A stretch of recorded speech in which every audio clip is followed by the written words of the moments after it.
오늘 빌립보서 말씀을 가지고 바울이 이스라엘 족속이고 또 베냐민 지파이고 히브리인 중에 히브리인이다 라고 한 말씀을 살펴보려고 합니다. 먼저 8일 만에 할례를 받는 자들이 있는가 하면은 예수님 믿고 바로 8시간 만에 할례를 받는 사람도 있습니다.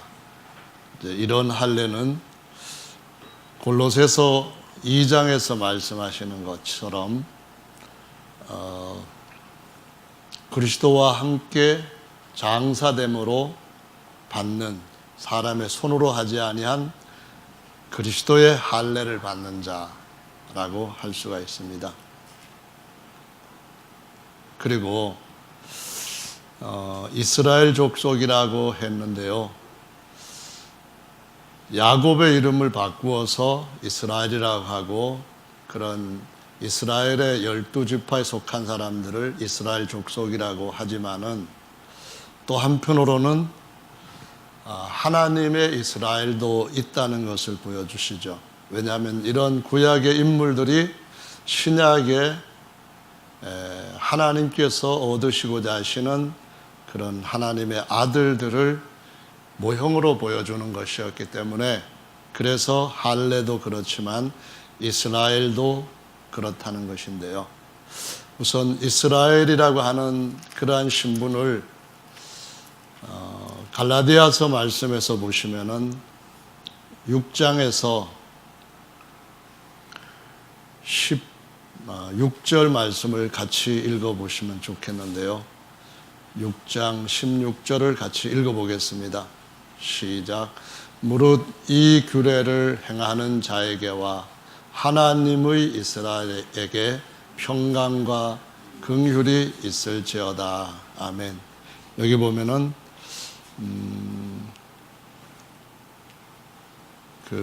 이삭의 이스라엘, 이삭의 아들로서 차남으로서 장자권을 받은 이스라엘이 있는가 하면은 이삭의 이스라엘이 아닌 하나님의 이스라엘도 있다라고 말씀을 하십니다. 그래서 이스라엘이라고 하는 이름은 뜻이 있죠.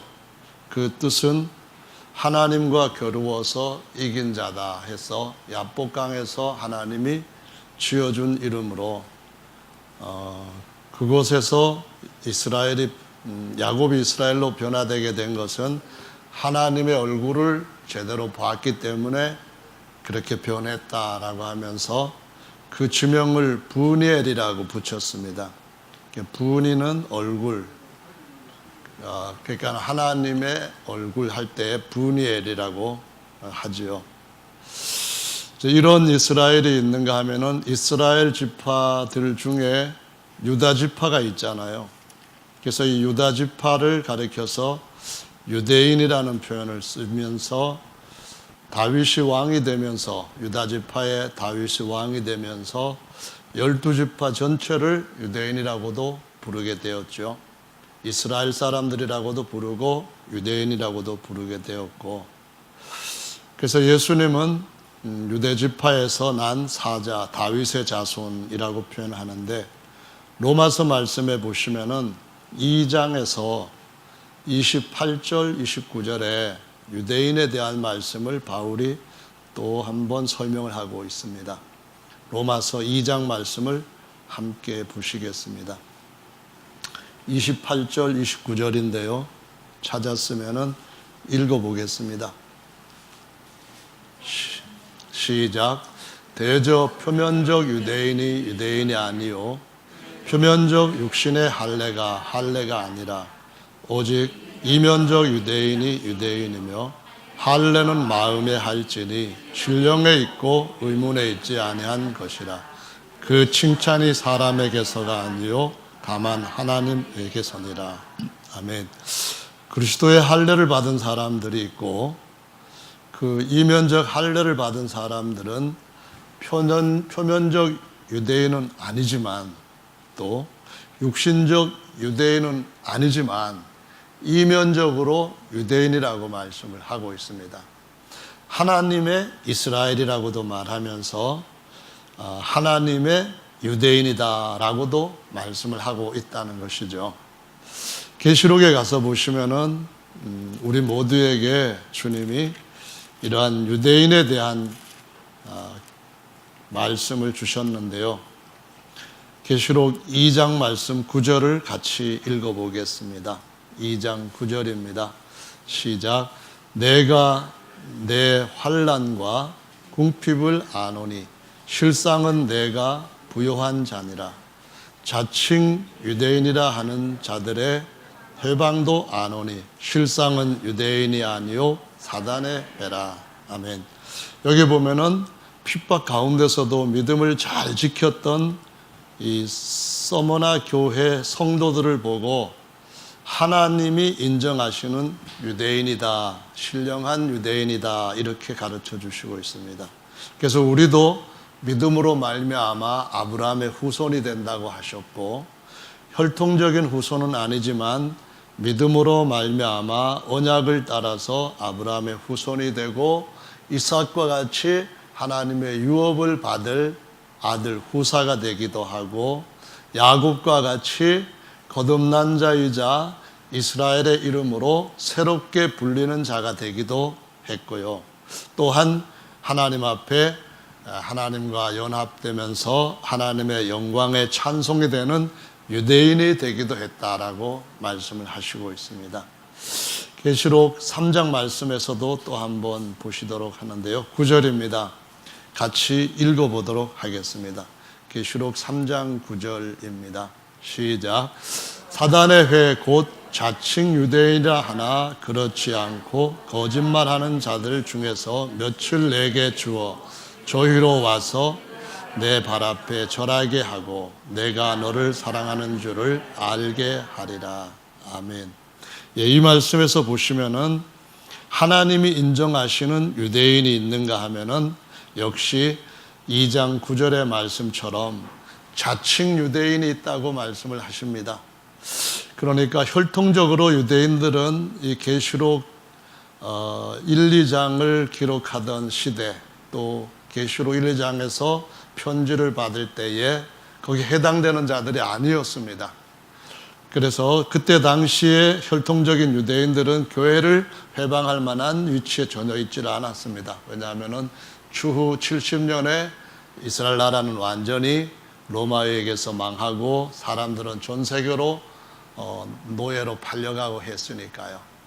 그래서 여기에서 자칭 유대인이라고 하는 자들은 자기가 스스로 신령한 유대인, 하나님의 유대인이다 이렇게 주장하지만은 하나님이 인정하시는 그리스도의 할례, 곧 예수 이름으로 침례받은 것도 없고, 또 하나님께서 그들한테 어떤 유업으로 약속을 주신 그러한 후사의 자리에 들지도 않았고, 그러다 보니까 이런 자들을 하나님께서는 오히려 뭐라고 말씀하시는가 하면은 스스로 유대인이라 하지만은 다른 예수, 다른 복음을 받아서 가짜 성도가 되어버린 그런 자들로서 뱀의 가르침을 따랐다 해서 사단의 회라는 말씀으로 그들을 부르고 있는 것을 볼 수가 있습니다. 자, 그러면은 바울이 말한 오늘 본문 말씀에서 히브리인 중에 히브리인이다 이렇게 표현을 했는데요. 그 전에 베냐민도 12번째 아들로서 어떤 의미를 우리한테 주는가요? 이스라엘의 족속 중에 첫 번째 아들은 루벤입니다. 루벤이라고 하는 이름은 벤이라는 것이 누구의 아들 또는 아들이라고 하는 말이거든요. 그래서 뒤에다가 벤을 붙이면은 누구의 아들, 그래서 베냐민이라고 할 때는 앞에 벤 다음에 야민 해서 야민의 아들 또는 오른손의 아들, 우편의 아들이라는 뜻으로서 루벤이 보라 아들이다, 아들로 태어났다, 내가 너를 낳았다, 그러한 의미로 거듭난 모든 성도들을 가리키는 이름이 됩니다. 모두 다가 성령으로 거듭나면은 하나님의 장자의 총회의 한 일원이 된다는 것을 보여주시고 있어요. 그러면서 그가 말씀에 따라서 연단되고 훈련되면은 그가 그리스도께서 이기고 하나님이 오른손으로 우편에 높이신 것처럼, 자기 오른손에 앉히신 것처럼 하나님의 오른손 우편에 앉는 자들이 된다라고 가르쳐 주시고 있습니다. 그래서 베냐민은 우편의 아들, 그런 뜻으로 우리 모두가 그 자리에 들어가야 할 우리의 모형이라는 것을 가르쳐 주시고 있습니다. 그러면은 히브리인은 어떨까요? 히브리인 중에 히브리인은 어떤 히브리인일까요? 물론 육신적으로 말하면은 첫 번째 왕 사울을 내었던 그러한 육신적 히브리인이 있습니다. 그런데 베냐민 지파의 히브리인이라고 해서 지금 바울이 말하는 히브리인 중에 히브리인, 이런 말씀을 할 수 있을까요? 진짜 히브리인은 어떤 히브리인일 것인가를 우리가 생각을 할 필요가 있다고 봅니다. 왜냐하면은 히브리서를 읽어보면은 바울이 기록한 말씀 아닌 것이 거의 확실한데, 바울이 기록한 말씀 못지않게 굉장히 깊은 영적 비밀들을 가르쳐 주시고 있습니다. 그래서 이 히브리서를 쓴 사람은, 기록한 사람은 디모데라든가 이런 초기의 지도자들과 같이 초대교회에서 굉장히 중요한 위치를 차지하고 있었던 인물인데, 그런데 정작 이 히브리서를 기록한 사람의 정확한 이름은 지금까지 아무도 모르고 있습니다. 다만 대단히 뛰어났던 학자였던 아볼로가 기록했을 것이다 라는 그러한 추측들이 교회사에 쭉 이어져 왔습니다. 자, 그러면은 히브리서를 받고 읽고 있는 우리는 이 히브리서가 처음에 서신 형식으로 기록된 것인데 왜 히브리서라고 이름을 붙였을까 생각해 보아야겠죠. 로마서는 로마 사람들한테 기록했으니까 로마서라 붙였습니다. 그 이후에 다른 서신들도 보면 그렇고요. 디모데전서는 디모데에게 보낸 편지입니다. 디도서, 빌레몬서 다 수신자가 그 이름을 여기에 서신 앞에 이제 붙여서 무슨 서라고 표현하는데요. 히브리서를 히브리 사람이 썼기 때문에 히브리서라고 하나요? 아니면은 히브리 사람이 읽어야 되기 때문에 그 수신자를 이름에다 붙여가지고 히브리서라고 하나요? 여러분 생각은 어떠신가요? 정 집사님, 히브리서는 왜 히브리서인가요? 안 들려요. 김종성 집사는 왜 히브리서인가요?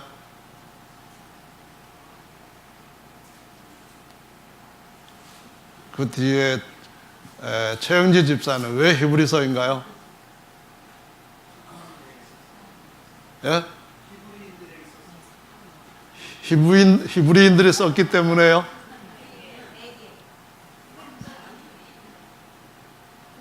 조성우 집사님, 왜 히브리서입니까?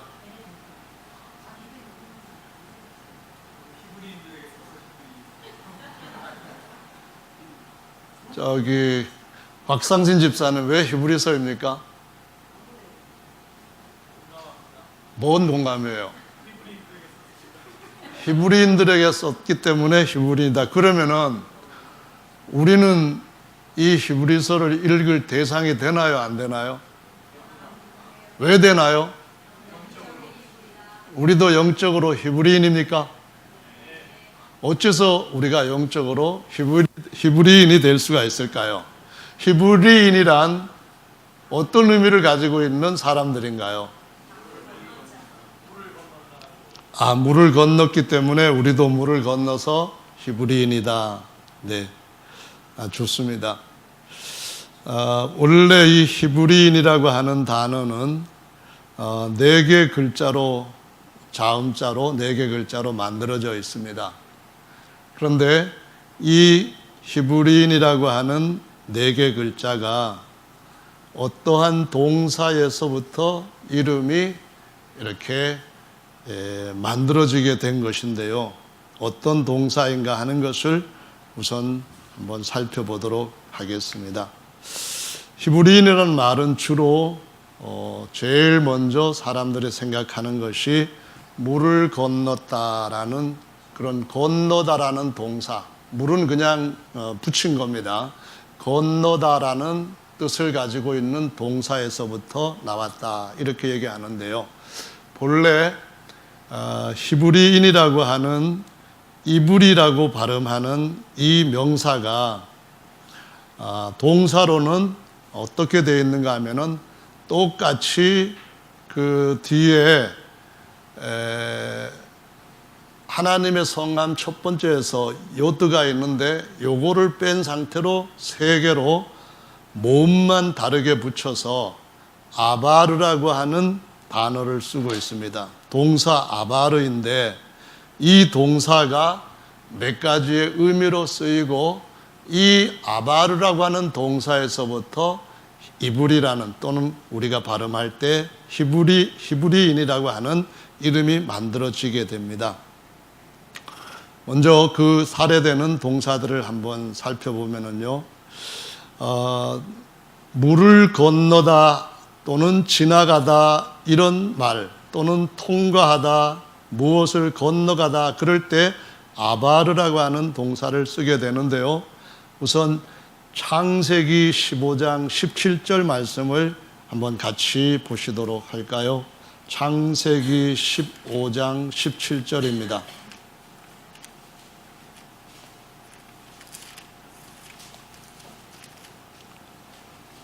찾으셨으면 같이 읽어보도록 하겠습니다. 시작. 해가 져서 어두울 때에 연기나무가 보이며, 네, 거기에 보시면은 쪼갠 고기 사이로 그 다음에 동사가 나오는데 지나더라.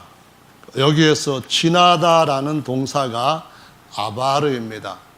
그러니까 이불이라고 하는 이름에 앞에 세 글자 아인, 벳, 렛이라고 하는 세 글자가 똑같은데 모음만 아가 붙어가지고 아바르가 된 겁니다.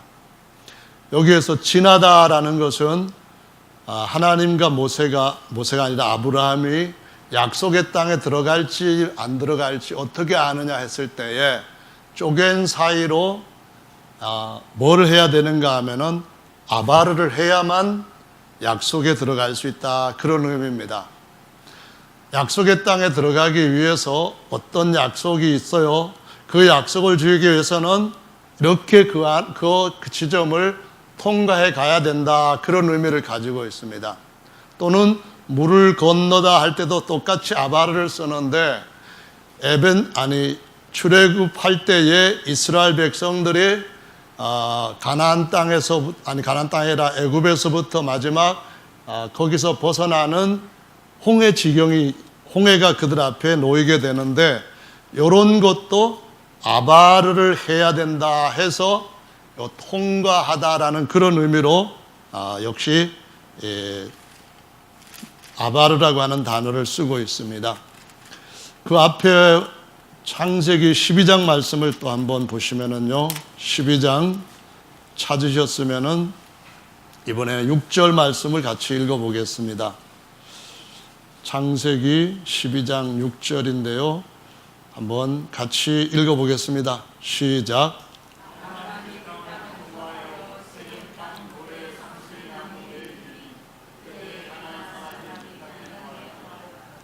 네, 거기에 보면은 아바르라고 하는 단어가 통과하다라는 단어로 하는 말로 번역이 되었습니다. 그러니까 어떤 지경을 넘어가야만 된다 그런 의미입니다. 어떤 지경을 뚫고 지나가야 된다 그런 의미가 되는 것이죠. 이번에는 출애굽기 15장 말씀에서도 같은 아바르라고 하는 단어를 썼는데 그 의미가 어떤 것인지 번역한 것을 통하여서 한번 살펴보실까요? 출애굽기 15장 말씀입니다. 이번에는 15장 16절 말씀을 읽어보겠습니다. 같이 읽습니다. 시작. 놀람과 두려움이 그들에게 미치매 주의 팔이 큼큼을 인하여 그들이 돌같이 고요하여 싸우되 야훼여 주의 백성이 통과하기까지 곧 주의 사신 백성이 통과하기까지 였나이다. 아멘.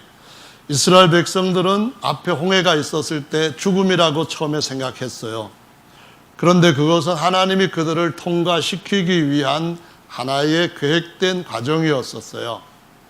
그런데 그것을 통과하지 못한 애굽 군대들은 거기서 다 죽게 됩니다.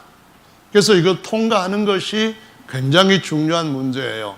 다시 말하면은 이 통과하다고 하는 단어가 아바르인데 어떤 앞에 있는 조건 환경을 넘어가는 거, 건너가는 거, 그것을 이기고 통하여 지나가는 거, 이것이 굉장히 중요하다고 하는 것을 보여주는 말씀입니다. 또 이스라엘 백성들의 애굽에서부터 나와가지고 어디 또 가게 되는가 하면은 시편 66편 6절 찾기 좋게, 기억하기 좋게 66편을 찾아봤는데요. 6절 말씀을 한번 같이 보시겠습니다. 시편 66편 6절 찾았으면 읽어보겠습니다. 시작. 하나님이 바다를 변하여 육지 되게 하시도다. 6절이네요. 다시 읽겠습니다. 시작. 하나님이 바다를 변하여 육지 되게 하셨으므로 무리가 도보로 강을 통과하고 우리가 거기서 주로 인하여 기뻐하였도다. 아멘. 여기도 보면은 아바르라고 하는 단어를 쓰고 그 이후에도 광야라고 하는 것을 통과해서 약속의 땅에 들어갈 때에 아바르라고 하는 단어를 계속 쓰고 있습니다. 그래서 이 아바르라고 하는 건너다, 통과하다, 지나다 이런 의미들을 가지고 있는 단어가 히브린 또는 이브리인이라고 하는 이름의 본래 원동사라는 것을 이제 생각을 하시면서요. 창세기 50장 10절 말씀을 또 한 번 더 찾아보도록 하겠습니다. 창세기 10절 찾으셨나요? 그러면은 같이 읽어보겠습니다. 10절 읽습니다. 시작. 그들이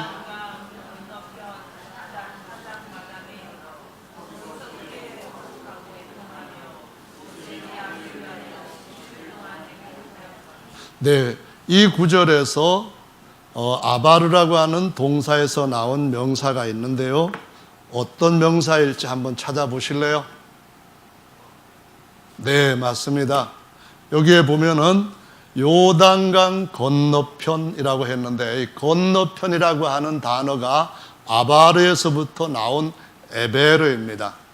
에베르라고 하는 것을 느려서 읽으면은 에베르지만은 요걸 줄여서 읽으면은 에벨이 됩니다. 똑같은 에벨이라고 하는 이름이 여러분 어디에서 나오는지 혹시 생각이 나십니까? 어디서 나올까요? 창세기에 보시면은 그 에벨이라고 하는 이름이 10장에서 등장하고 있습니다. 창세기 10장 말씀을 가서 보시겠습니다. 이번에는 창세기 10장 24절, 25절 되겠는데요. 같이 이 두 구절을 읽어보겠습니다. 시작.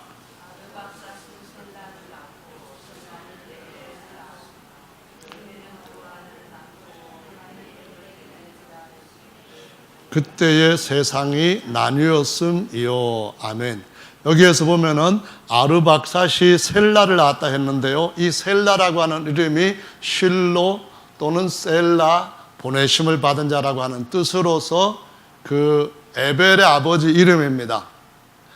그러니까 하나님께서 세상에 어떤 사명을 갖고 살게 할끔 사는 사람을 하나님이 보내셨다. 그런 의미로서 셀라라고 불려지게 되고요. 실로암도 같은 의미에서 나온 겁니다. 그런데 이 셀라가 누구를 낳았는가 하면은 아까 말씀을 드렸던 것처럼 건너편, 건넌 곳 또는 건넌 자, 그런 의미를 가지고 있는 에벨을 낳았다는 겁니다. 에벨을 줄여서 말하면은 에벨이지만은 느리면은 알 발음을 해서 에베르가 된다는 것을 기억하시기를 바랍니다. 그래서 이 에벨이 신약 성경에 보면은 예수님의 족보에 나오게 되죠. 예수님의 족보에 나오는데 마태복음 몇 장에 나오죠? 몇 장에 나옵니까? 마태복음 몇 장에 에벨이 나오죠? 1장에 나온다고 생각하시는 분. 1장에는 안 나옵니다. 왜냐하면은 마태복음 1장은 에벨의 후손 중에 히브리인이라고 불렸던 아브라함을 시작으로 족보가 기록되어 있기 때문에 마태복음에는 안 나오는 겁니다. 그런데도 아브라함을 뭐라고 부르는가 하면은 히브리인이라고 불러요. 왜냐하면은 건넌 자 또는 통과한 자 또는 지난 자 이런 의미를 가지고 있기 때문에 그렇고요. 요 이름이 누가복음 3장에 보면은 예수님의 또 다른 족보에서 등장을 하고 있습니다. 찾으셨습니까? 한번 누가복음 3장 말씀을 보겠습니다. 3장 찾으셨으면은 이번에는 3장 어디를 보시는가 하면은 35절 말씀부터 보도록 하겠습니다. 35절 같이 읽습니다. 시작.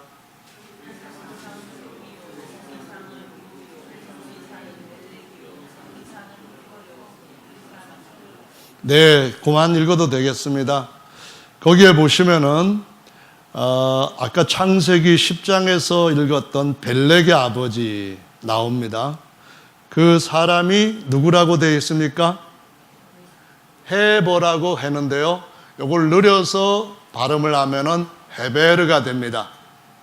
그래서 다른 성경에서는 헤베르라고도 번역을 하는데 우리 개역 성경에서는 헤버라고 번역을 합니다. ER이라고 영어로 할 때에 버라고도 하고 베르라고도 할 수도 있다는 것을 생각하시면 되고요. 그 위에가 살라인데 원래 구약 성경에서는 누구입니까? 보냈다 해서 셀라 이걸 갖다가 살라라고 번역을 하고 있습니다. 그러니까 이름이 조금 언어상의 차이를 가지고 있긴 하지만은 똑같은 이름이고 의미도 같다는 것을 기억을 하시기를 바랍니다. 자, 그래서 헤베르 또는 에베르 이 인물이 누구냐 하면은 바로 그 아브라함과 또는 그 위의 조상의 한 사람일 뿐만 아니라 아브라함이 히브리인으로 불리기 이전부터 몇 사람 안 된 사람들이 가나안 땅에 와서 살고 있는데도 불구하고 그들을 히브리인이라고 부를 만큼 알려졌던 그러한 한 부류의 사람들이었다는 사실을 보여주고 있는데요. 그때 에베르가 낳은 아들의 이름 하나를 뭐라고 했다고요? 벨렉이라고 지었다는 말입니다. 왜 벨렉이라고 지었다고 했죠? 벨렉이라고 지은 이유는 그때 사람들이 뭐 했다고요? 나누어졌다, 분산되었다 그런 말입니다. 뭐 때문에 분산되었죠? 바벨탑을 쌓던 사건이 있었는데 하나님께서 바벨탑을 쌓지 못하도록 막아버렸습니다. 그래서 그 바벨탑을 쌓지 못하도록 막은 방법이 언어를 흩어버리는 거였어요. 굉장히 중요한 사건입니다. 그래서 그때 분산되었기 때문에 벨렉이라고 이름을 지었다 그런 말씀입니다. 그런데 분산되어서 각각 다른 언어를 쓰게 되었지만은 그 이전에는 어떤 사람들이 어떤 언어를 썼다고요? 모든 사람들이 하나의 언어를 썼더라라고 말씀을 하시고 있습니다. 그러면은 벨렉을 낳았던 헤베르 또는 히브리는 어떤 언어를 썼을까요? 히브리 언어를 썼을 가능성이 여전히 많다는 겁니다. 왜냐하면 하나님은 자기 백성들을 지키시면서 이전부터 조상들에게 주셨던 것들을 그대로 혼란 없이 전승시키기 위해서는 언어를 보존해 주는 것이 필수이기 때문이다라는 말씀입니다. 아멘. 자, 그러면 여기까지 이제 설명을 한 것은 뭔가 하면은 일반 사전에 보시면은 이런 설명이 있습니다. 지식백과 사전 중에서도 그렇지만은요, 그 외에 다른 사전에도 보면은 이렇게 라이프 성경 사전에 설명이 이렇게 나옵니다. 에벨, 그러니까 창세기 10장에 나와 있는 에벨이라는 사람 인명을 설명을 하는 겁니다. 저쪽 편, 또 다른 말로는 건너편 이렇게 말합니다.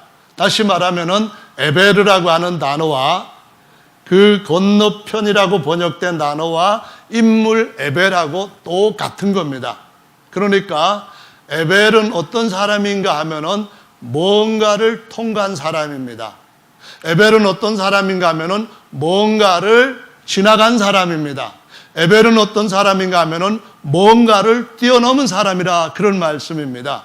우리가 하나님 앞에서 영적으로 진짜 히브리 되기 위해서는 그와 같은 의미가 우리의 신앙 여정 속에서 정말 있었느냐 없었느냐, 이것이 그 신분을 결정해 준다는 것입니다. 유대인이면 뭐가 있어야 됩니까? 이스라엘 사람이면 뭐가 있어야 됩니까? 하나님 앞에서 진짜 이스라엘이라면은 하나님께서 주신 뭔가 새롭게 태어난 그런 경험이 있어야 되는 것처럼 히브리 되기 위해서라면은 뭔가 통과한 것이 있어야 되는 줄로 믿으시기 바랍니다. 어떤 불같은 것들을 통과하는 경험을 거쳐야 되는 줄로 믿으시기 바랍니다. 건너지 못할 강인 것 같지만은 그 강을 건너야 되는 것이 히브리인이라는 사실을 믿어야만 되는 것입니다. 우리의 삶 가운데서 어떤 어려움과 절망스러운 일들이 있다 할지라도, 어떤 우리의 삶 앞에 정말 그 형이 동생을 죽이러 오는 같은 절박한 상황이 있다 할지라도 그 강가에서 그것을 넘을 수 있는 어떤 하나님과의 새로운 도약의 경험이 있는 사람이 히브리서를 읽을 수 있는 사람이라고 가르쳐 준다라는 것입니다. 여러분, 그렇게 통과하시고 있습니까? 잘하시는 일입니다. 통과할 것이 또 있습니까? 여전히 우리에게는 통과해야 될, 건너가야 될 강들이 있는 줄로 믿습니다. 내가 건너야 할 강, 그 강에서 주께서 나를 건지시는 역사가 앞으로도 계속 여러분 삶 가운데 있게 되기를 예수님의 이름으로 축원합니다. 할렐루야. 그러면 우리가 어떻게 이 강을 건너기 위하여서 히브리인의 사고, 히브리인의 정신, 히브리인의 영적 유산, 영적 DNA를 가지고 살아가야 할까요? 어떤 것이 우리가 가지고 있어야 할 아주 중요한 교훈이요 표대가 될까요? 성경 말씀에 보시면은 히브리어는 자음자로만 만들어졌었는데 그 글자마다 어떤 모양을 따서 만들었기 때문에 각 글자는 의미를 가지고 있다고 여러분이 배우셨습니다. 그래서 야훼라고 하는 4개 자음자 안에도 보면은 손을 보라, 못자국을 보라, 그런 의미가 있다는 것을 말씀하시고 있고, 예수님께서 바로 그 도마에게 너는 내 손을 보고 내 못자국을 만져보고 나인 줄 알라, 이렇게 말씀하셨을 때도 역시 도마가 그 정신, 그 교훈을 바로 알았기 때문에 곧바로 나의 주님이시면서 나의 하나님이십니다 라고 고백했던 것을 알 수가 있습니다. 그래서 이 히브리인이라고 하는 글자도 글자 하나씩을 이렇게 떼어가지고 의미를 만들어 볼 수가 있습니다. 마치 진리라고 하는 말씀이 에메트라고 하는 3개 글자로 되어 있는데, 알렙이라고 하는 것은 히브리어의 첫 번째 글자입니다. 그리고 mem이라고 하는 것은 22개 글자 가운데서 정중간에서 한 번, 두 번, 그리고 세 번째 나오는 그 글자이고요. 그 다음에 맨 마지막 글자가 오메가에 해당되는 타우라고 하는 것으로 만들어 가지고 진리가 무엇이냐?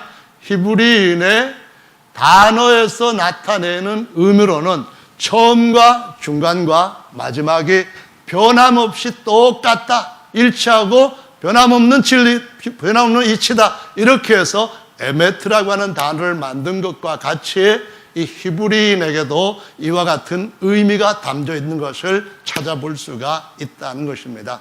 그래서 히브리인 단어는 첫 번째로는 Y자, 영어 Y자를 꾹 눌러 놓은 것처럼 이렇게 만든 아인이라고 하는 첫 번째 글자가 있고요. 그 다음에 베트라고 하는 두 번째 글자가 있습니다. 알파벳 할 때처럼 알렙 다음에 베디라고 하는 글자 같은 그것이 있고요. 그 다음에 다바르라고 할 때의 말씀 다바르는 디귿 발음인 달에선 이 끝이, 그러니까 모서리가 완전히 기역자로 이렇게 각이 져야 되지만은 그 다음에 베드 다음에 레시가 있는데 이 레시는 다렛과 다르게 모서리가 이렇게 각이 안 지고 둥글게 그려져 있게 됩니다. 그래서 그 레시가 들어가게 되고요. 그 다음에 마지막 네 번째 글자가 하나님의 성함, 손을 의미할 때에 요드라고 하는 요만한 작은 글자가 들어가게 되어서 이불이라고 하는 이름으로 히브리인을 부르게 됩니다. 그래서 이 히브리인은 이 글자 하나하나가 가지고 있는 의미를 가지고 풀어보면 이렇게 됩니다.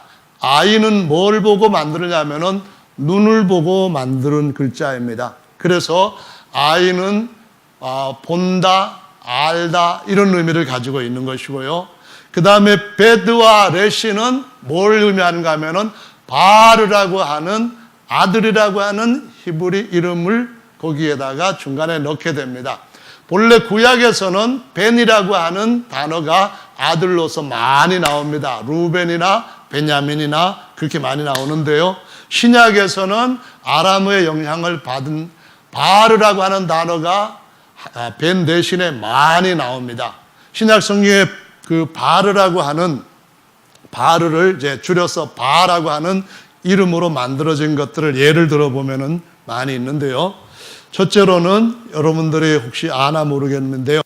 요나, 바요나, 요나는 비둘기라고 하는 뜻인데요. 바요나는 비둘기의 아들 또는 요나의 아들, 그런 의미거든요. 누구를 가리키는 겁니까? 베드로, 시몬 베드로, 바요나 시몬아 내가 복이 있도다, 이렇게 할 때에 요나의 아들을 부를 때에 아들을 히브리 말로는 이걸 갖다가 바르라고 하는 단어를 붙이게 됩니다. 여러분 또 잘 아는 예수님 대신 누구를 놓아달라 막 그랬던 인물이 있죠. 바라바입니까? 바나바입니까? 바라바입니다.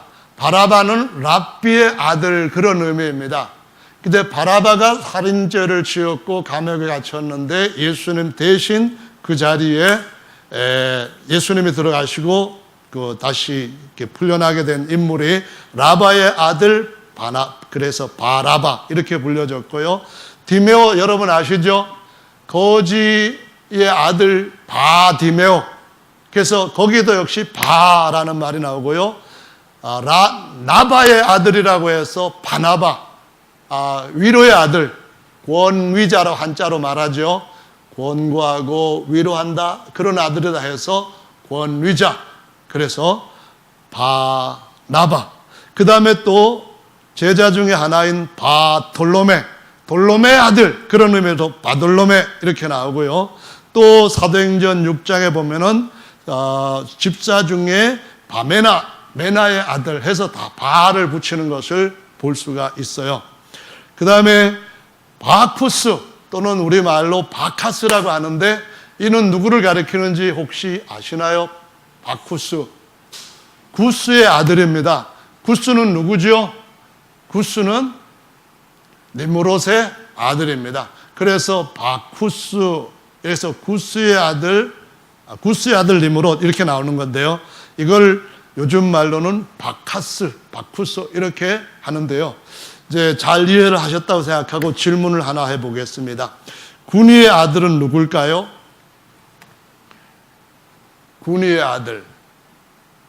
여러분 고개를 갸웃거릴 것도 없이 바구니입니다. 노인들이 더 잘 이해를 하시는 것 같아요. 군의 아들은 바구니다. 그렇게 우리말에서 분명히 말하고 있습니다. 구스의 아들은 바쿠스고 군의 아들은 바구니다. 네. 자, 그러면 한번 봅시다. 이불이라고 하는 히브리인의 이름을 보면은 제일 먼저 아인, 바라, 아라라 이렇게 나와 있고요. 두 번째로 보면은 바르, 곧 우리말로 누구의 아들 이렇게 하는 그게 있고요. 세 번째 요드는 명사 뒤에 붙으면은 누구의에서 1인칭인 나의 그런 의미가 됩니다. 그렇게 되면은 요 이름의 뜻은 뭐가 되는가 하면은 나의 아들을 봐라 이런 의미입니다. 다 같이 한번 해볼까요? 내 아들을 봐라. 내 아들을 봐라. 나의 아들을 봐라 그 말입니다. 구약 성경 전체와 신약 성경 전체 가장 중요한 핵심 인물은 누굽니까? 하나님의 아들 예수 그리스도이십니다. 왜 하나님의 아들이 하나님보다도 더 중심적인 인물로 부각이 되고 있습니까? 그것은 바로 하나님께서 홀로 계시는 것을 선하게 보시지 않고 그의 모든 것들을 물려줄 아들을 얻기 위한 계획으로 모든 것을 존재케 하셨기 때문입니다. 그래서 아들을 보는 사람들을 뭐라고 말하는가 하면은 문자적인 의미로 볼 때는 통간 사람입니다. 건넌 사람입니다. 친한 사람들입니다. 그러나 그 단어를 형성한 글자대로 의미를 한다면은 어떤 사람인가 하면은 아들을 보는 사람들이다. 이런 말씀을 들을 수가 있습니다. 아멘. 여러분 지금 누구를 보고 계십니까? 하나님을 보려면은 하나님을 아무도 볼 수가 없습니다. 그는 보이지 않는 하나님이시기 때문에 아무도 본 자가 없고 앞으로도 볼 수 있는 분이 아니라는 겁니다. 그런데 그 하나님이 얼마나 선한 분인지, 그 하나님이 얼마나 위대한 분인지, 그 하나님이 얼마나 능력이 많으신 분인지 그걸 보려면은 뭘 봐야 됩니까? 하나님의 아들인 내 아들을 봐라 이 말씀대로 히브리인의 사고를 따라서 살면은 하나님을 보게 되는 줄로 믿으시길 바랍니다. 예수님이 어떻게 사셨습니까? 하나님의 아들이 어떤 분입니까? 하나님의 아들이 우리를 위해서 무엇을 해주셨습니까? 그걸 볼 때 우리가 하나님의 속성을 볼 수 있습니다. 그 안에 신성의 모든 충만함이 어떻게 우리 가운데 계속해서 증가되게 하시는지를 볼 수가 있는 줄로 믿으시기 바랍니다. 하나님의 아들은 모든 피조물보다 먼저 나신 자요, 모든 피조물보다 먼저 그가 계시고 그가 우리를 위하여서 모든 피조물들을 하나님 아버지로 하여금 만들게 하는 근본이 되셨습니다. 창조의 근본이 되셨고 원인이 되셨기 때문에 그 아들을 볼 때에 모든 피조물과의 우리의 상관관계를 바로 정립할 수가 있다라고 가르쳐 주시는 것입니다. 아멘. 하나님은 이렇게 말씀하십니다. 내 아들을 보면은 나를 아는 것이다. 나를 알았더라면은 내 아들을 아는 것이다. 이 말씀하시면서 예수님이 친히 말씀하시기를 내 말은 내 말이 아니라 아버지께서 내 안에서 그의 일을 행하시는 것이다 라고 말씀을 하시면서 나를 본 자는 아버지를 보았거늘 어찌하여 내가 다시 또 아버지를 나한테 보이라 하느냐 이 말씀합니다. 어떤 광채가 나는 것, 어떤 기적이 일어나는 것, 구름이 장이 나고 소리가 나는 것, 그 어떤 것보다도 하나님을 보려고 한다면 아들을 보라고 말씀하시고 있는 것입니다. 할렐루야. 그래서 히브리의 후손 중에서 진짜 그 후에 유프라테스 강의 물을 건너고 다시 한번 그 백성들로 하여금 홍해 바다를 건너게 하고 그렇게 해서 약속의 땅에 들어가게 하시는 그 일을 했던 이 유대인의 히브리인의 또 다른 새로 시작하는 원조 아브라함은 요한복음 8장 58절 말씀에 이렇게 예수님이 증거를 하셨습니다.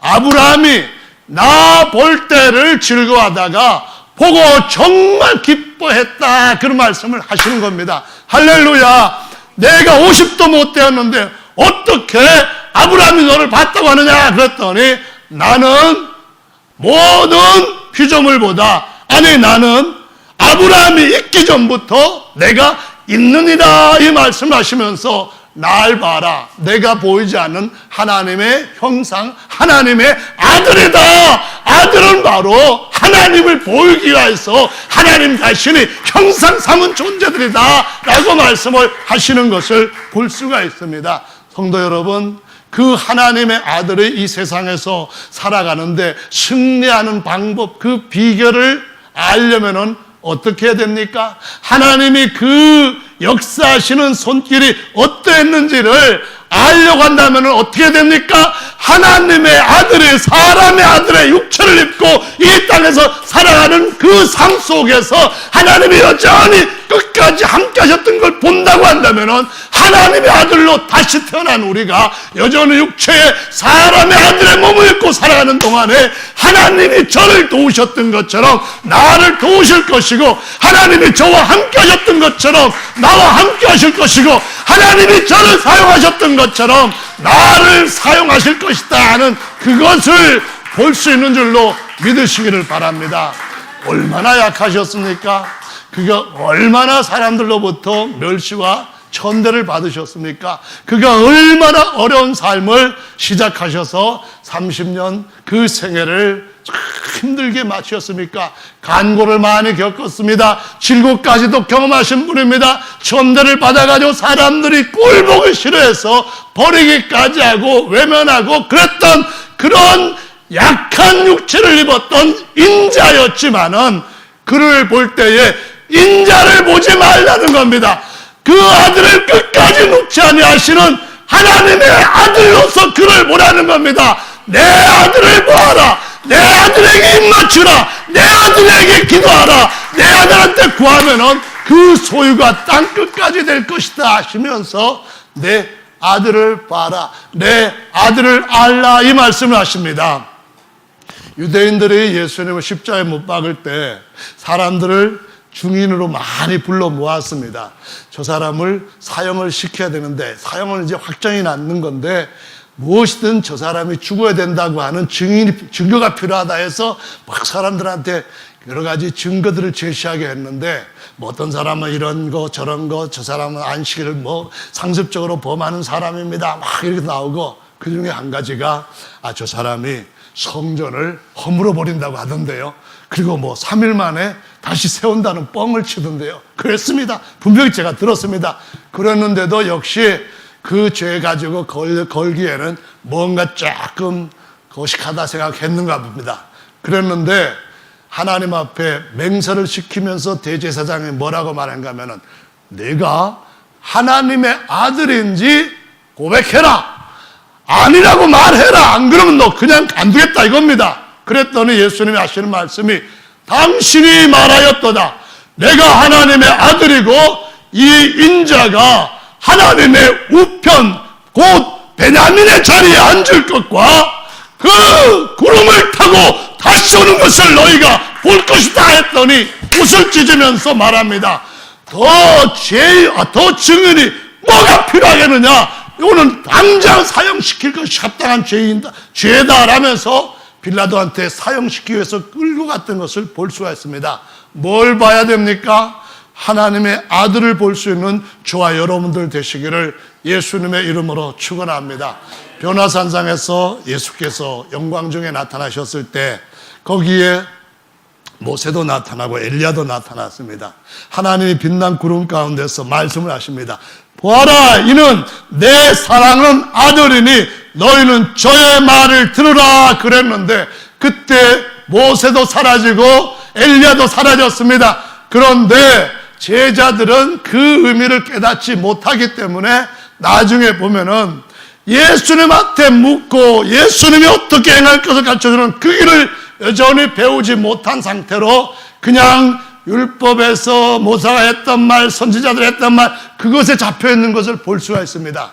오늘도 마찬가지로 주님은 신약의 신령한 것들을 보여주시는데도 불구하고 너무나 많은 사람들의 구약적인 개념에 꽉 잡혀 있습니다. 너무나 많은 사람들의 분량과 어떤 수치가 대단한 것으로 착각을 하고 있습니다. 가장 중요한 것은 하나님께서 그 아들 하나하나 안에 하나님의 모든 충만함을 부으셔서 그로 하여금 만유를 충만하게 채우는 씨앗으로 세우시되 알곡된 씨앗으로 세우려고 하신다는 것을 이해를 해야만 됩니다. 뭘 보아야 됩니까? 겉사람이 아니라 아들을 보라는 겁니다. 뭘 봐야 됩니까? 내가 이 세상에서 얼마나 잘난 사람이냐? 인간적으로 사람의 아들로서 세상의 한 일원으로서 어떤 모습을 볼 것이 아니라 내 아들을 봐라 이겁니다. 내 아들을 눈뜨고 보라는 겁니다. 내 아들을 볼 수 있는 눈을 뜨라는 겁니다. 내 아들이 어떠한지 너는 그 아들로 합당하냐? 이것을 물으시는 주님 앞에 제가 그런 아들 되기를 원합니다 하는 그 마음으로 하나님의 아들로서 여러분이 하나님 앞에 보여지게 되시기를 예수님의 이름으로 축원합니다. 할렐루야. 하나님의 아들 히브리인입니다. 히브리인 중에 히브리인은 예수 그리스도 그 아들을 정말 잘 아는 자입니다. 누가 하나님 나라의 천국의 열쇠를 받을 수 있습니까? 다른 많은 사람들은 선지자들 중에 하나입니다 뭐 이런 대답을 합니다. 그럼 너희는 뭐라고 하느냐 물었더니 베드로가 하는 말이 당신은 하나님의 아들이 살아계신 하나님의 아들이시고 살아계신 하나님의 아들 그리스도이시다 이렇게 고백할 때 당신은 살아계신 하나님 그 하나님보다도 하나님의 아들이십니다 이 고백을 했을 때에 천국 열쇠를 보여주는 것을 볼 수가 있습니다. 그것을 그에게 맡기시는 것을 볼 수가 있습니다. 여러분 누가 하늘을 열고 땅에서 매면 하늘도 매이고 하늘에서 땅에 사는 대로 역사하실 수 있는 하늘로부터 모든 권세를 받은 부사의 삶을 살 수가 있습니까? 하나님의 아들을 보는 히브리인이 그 일을 하게 될 것인 줄로 믿으시기 바랍니다. 여러분 속에 하나님의 아들로서 진정한 모습을 보이시기를 바랍니다. 그 모습을 여러분 자신이 먼저 보고 그 모습을 또한 다른들에게 보일 수 있는 히브리인이 되시기를 예수님의 이름으로 축원합니다. 아멘. 하나님의 아들 히브리인 결과가 어떻게 됩니까? 하나님의 아들을 보면 됩니다. 하나님의 아들 어떻게 됩니까?